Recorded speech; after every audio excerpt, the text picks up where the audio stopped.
Esta semana leeremos la Perashá de Tazria y al principio la Perashá nos habla de la misvá, del precepto de la circuncisión, del Brit Milá. Y nosotros vemos que este precepto ha acompañado al pueblo judío a lo largo de todas las generaciones.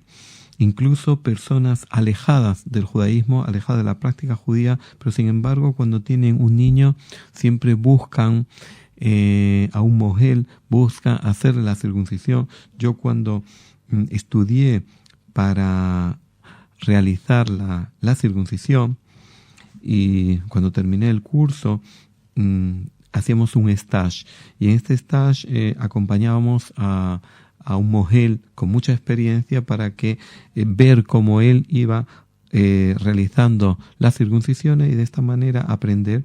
Y me quedé sorprendido cómo en Kibbutzim de la Shomer HaTzair, Kibbutzim donde se come el Yom Kippur, donde se come pan en Pesach, donde se vive totalmente alejado de la práctica judía, pero sin embargo, cuando nacía un varón a los 8 días, buscaban a un mogel y buscaban hacer el Brit Milá. Vemos que la circuncisión es un precepto que está muy, muy arraigado al judaísmo, a los judíos y a todo el pueblo en su generalidad. Ahora tenemos que entender cuál es el origen de este precepto y por qué la Torá nos ordena realizar y cumplir este precepto. El primero que fue ordenado a realizar la circuncisión fue Abraham, cuando tenía 99 años. Y a partir de ahí todos sus descendientes fueron ordenados a cumplir con este precepto. Ya el Zohar, la Kabbalah nos dice que Adán, cuando fue creado con la circuncisión. Quiere decir que la circuncisión fue parte del proyecto original de la creación del hombre y después que él transgredió y tuvo que salir del jardín del Edén, ya sus hijos nacieron con el prepucio. Y aquí tenemos una primera enseñanza de que en realidad la circuncisión es el precepto que nos permite retornar al estado original de la creación del hombre. Y por eso ahí vieron nuestros sabios en la circuncisión un retorno a la perfección de la creación del hombre, es volver a la creación original.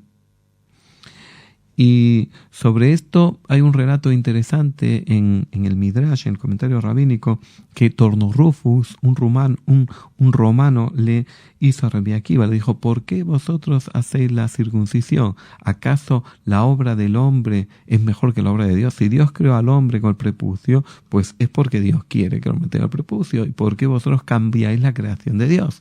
Le dijo Rabbi Akiva: te voy a dar un ejemplo. ¿Qué tengo en la mano? Dijo: trigo.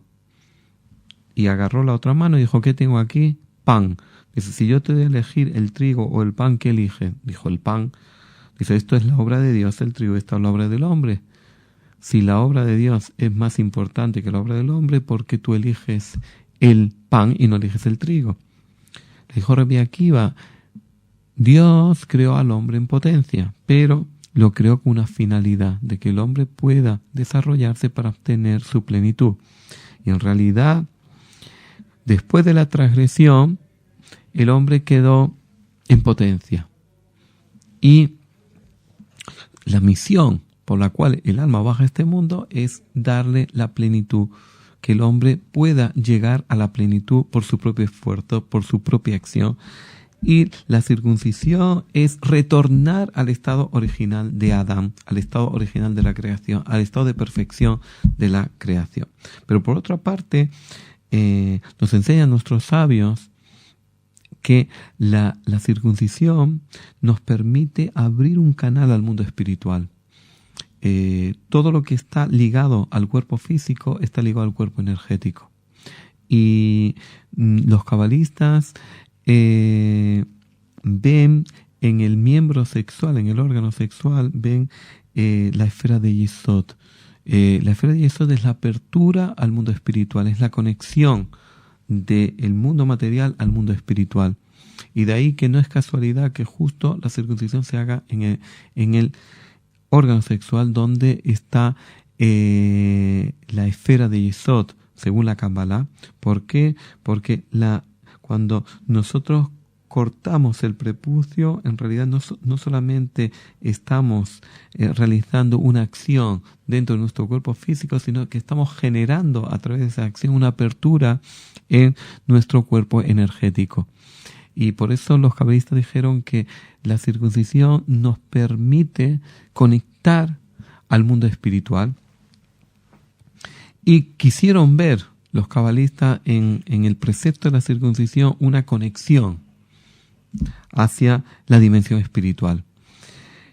Por otra parte, vemos que cuando se dio el precepto de la circuncisión a Abraham Avinu, a nuestro patriarca Abraham, se dio justo con la promesa que Dios le dio a Abraham de la tierra de Israel.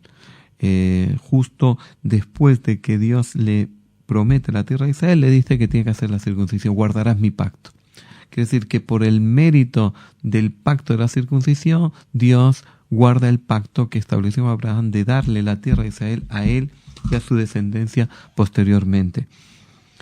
Y no es casualidad que cuando el pueblo de Israel retorna en 1948, se establece el Estado de Israel, el pueblo de Israel en su mayoría vino sin muchos preceptos, pero el precepto de la circuncisión todos lo tenían. ¿Por qué?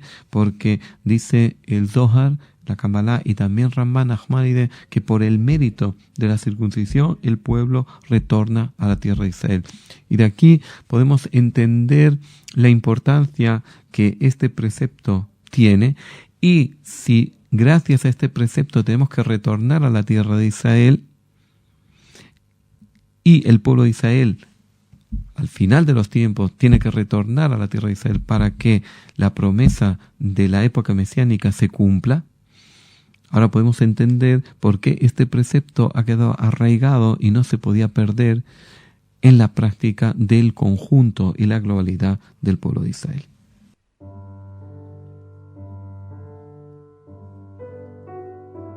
Esta semana leeremos la Perashá de Mixorá, que la Torá aquí nos habla de la lepra, pero no nos habla de la lepra como una enfermedad física, sino nos habla de la lepra como Negag Sarat. Negag Sarat en hebreo quiere decir como una enfermedad espiritual. Y por eso nos habla de la Torá que cuando una persona adquiría esta enfermedad, tenía que ir al Cohen, tenía que ir al sacerdote para que el sacerdote la tratara. ¿Y cómo se manifestaba esta enfermedad? Cuando una persona tenía unas manchas en la piel, tenía que venir al Cohen, y el Cohen tenía que determinar si esas manchas era una enfermedad física, que había que tratarla a través de la medicina convencional, o si esas manchas expresaban un desequilibrio espiritual de esa persona, y por tanto era el Cohen el que lo tenía que tratar. La primera vez que vemos esta enfermedad de una forma evidente y clara fue con Miriam. Cuando Miriam habla de su hermano Moshe a su otro hermano Aarón, y le dice a Aarón, ¿qué es lo que pasa con este Moshe? Rashi nos explica en realidad cuál fue la queja de Miriam, que Moshe se había alejado de su mujer. Después de que Moshe Rabenu volvió con las segundas tablas y había conseguido ese estado de elevación tan grande, él quiso separarse de su mujer durante una época. Y Miriam lo criticó, dijo, todos hemos estado en Monte Sinai, todos tenemos un grado espiritual elevado, ¿por qué él se tiene que alejar de su mujer? Y en ese momento Miriam recibió el Negag Sarat, recibió la lepra, hasta que Moshe tuvo que venir y rezar por ella. Y explicaron nuestros sabios por qué Miriam recibió la lepra, el Negag Sarat, porque habló una crítica destructiva, verdadera, pero gratuita. Si Miriam tenía algo que decir sobre Moshe, tenía que haber ido directamente a Moshe, pero no hacer ese comentario gratuito a su hermano Aarón. Y de ahí entendemos nuestros sabios que el Negag Sarat está conectado con el Lashon Hara, con la crítica destructiva gratuita. Cuando una persona hace esta crítica destructiva gratuita, genera que estas manchas en su piel, pero esas manchas en su piel en realidad es la consecuencia de ese habla negativa que esta persona tuvo. Y aquí entra la Torá a que tomemos conciencia de la importancia de las leyes de la Shohará. La Shohará es mala lengua, la traducción literal, pero en realidad es cualquier expresión negativa, verdadera, pero gratuita. Quiere decir cuando la persona destruye por destruir. Cuando una persona critica negativamente a otra persona, incluso que es verdad, está destruyendo. Y tenemos que sentir que somos destructores cuando hablamos en la Shohará. Esa destrucción que la persona genera hacia afuera se reflejaba en estas manchas en la piel, y no solamente manchas en la piel, sino la Torá, en la Perashá de Mexorá, también nos habla de manchas en las casas.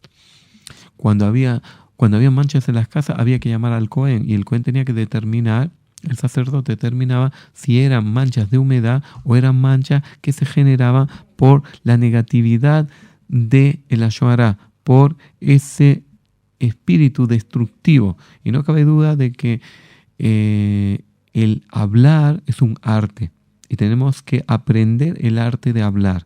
Y eso es lo que la Torá nos quiere enseñar, que una persona tiene que, a través de su lenguaje, unificar, tiene que buscar la paz, tiene que perseguir la paz, tiene que buscar la armonía. Pero cuando una persona critica destructivamente, gratuitamente, lo que genera es la desunión, lo que genera es el conflicto, lo que genera es la destrucción de la autoestima del otro, y lo que genera es que uno ya no tenga respeto por el otro y cada uno vea al otro de una forma de humillación. Y por eso es muy interesante que una persona puede decir la verdad y cometer una transgresión. Y esa es en realidad las leyes de la Shohará, donde una persona está hablando la verdad, pero con un fin destructivo. ¿Por qué? Porque tú tienes que ser sensible con la necesidad del otro. Ese es el amor, la persona que es sensible con la necesidad del otro. Y si una persona ama al otro, no va a querer destruirla.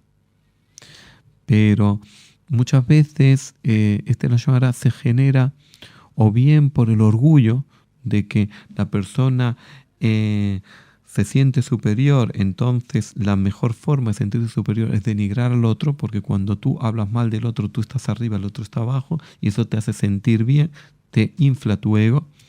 También por la envidia, pero la envidia que se genera por el orgullo, cuando tú ves que el otro tiene, no puedes soportar que el otro esté arriba de ti, no puedes soportar el éxito, y el destruirlo hace de que tú te vuelvas a sentir bien.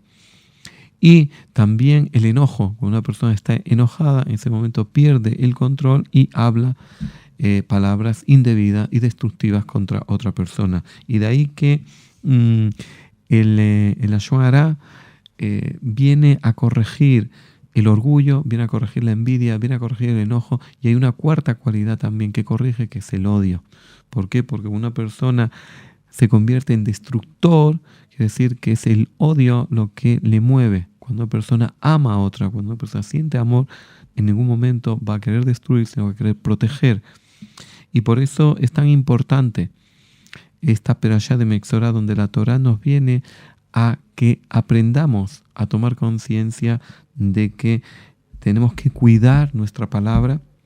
En la época del templo, cuando una persona no cuidaba su palabra y hablaba destructivamente, se le generaba el negaxarat, se le generaba estas manchas. Cuando se destruyó el templo, ya desapareció esta enfermedad del negaxarat. Pero eso no quiere decir que los síntomas no sean elocuentes, no quiere decir que los efectos no sean negativos. Y de ahí que la Torá nos ayuda a tomar conciencia, y también hay 10 recuerdos permanentes que tenemos que tener, y uno de los recuerdos es, recuerda lo que Dios le hizo a Miriam cuando habló mal de Moshe, de que le vino el negaxarat, le vino esta enfermedad en la piel, y la persona que tenía esta enfermedad se tenía que alejar 7 días del campamento, y era muy significativo. ¿Por qué? Porque él, que generó el pleito entre dos personas y generó separar, pues él tenía también que separar para sentir lo que el mal que él había generado. Y lo que la Torá nos viene a enseñar, no seas destructor, sé constructor. Y si quieres ser constructor, te tienes que alejar de estas leyes de la Yohará. Y si te alejas de ello, pues no tendrás el Negaxarat. Muchas gracias.